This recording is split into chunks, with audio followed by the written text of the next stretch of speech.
When it comes to building raised beds, you have plenty of choices when deciding what material you use to contain the soil.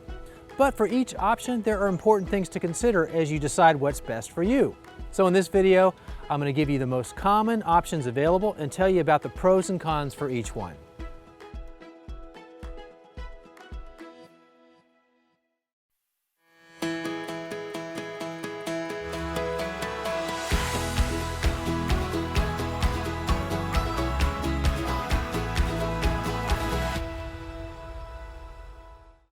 So why does the material for a raised bed garden matter? Well, for many raised bed gardeners, that material will be in close quarters with food crops, so there's a good chance that the roots and the foliage will be in contact with the material surface. For that reason, the safest option is likely untreated wood. Good rot-resistant options include walnut, cypress, cedar, redwood, oak, black locust, hemlock, and Osage orange. These are known for their rot-resistant properties and last for many years, even under moist conditions.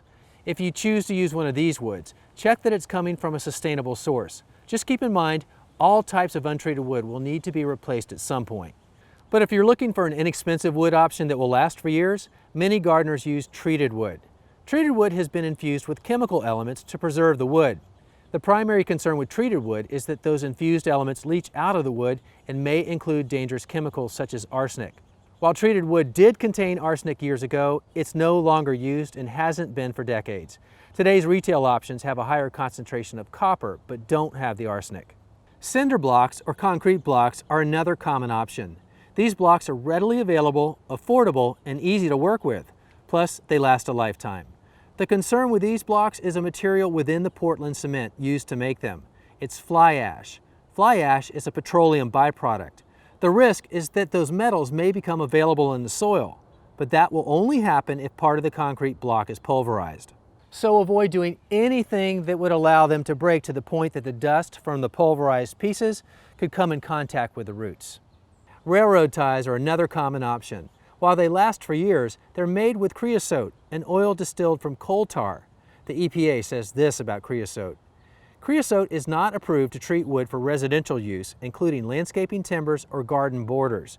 Creosote is a possible human carcinogen and has no registered residential use. Galvanized metal is showing up in many gardens today. The galvanization process typically involves dipping the metal in molten zinc or zinc-based coating. Zinc is a micronutrient that plants and humans actually need in small quantities. But if too much zinc were leached into the soil, it would probably reflect in dying plants before it would ever pose a health risk. One thing to keep in mind, however, is the heat and the drainage. So just be sure to plant those tender vegetables like lettuce towards the center of the bed where the soil temperatures remain cooler. And tires are another common option, but be aware tires are a petroleum-based product, so they're generally not recommended. Pre-made kits may be the best of all worlds. These can be used with composite wood or your wood of choice and can be cut to varying lengths. They're convenient and generally safe. And finally, plastic liners are sometimes used on the inside of bed frames for added protection from leaching and longevity.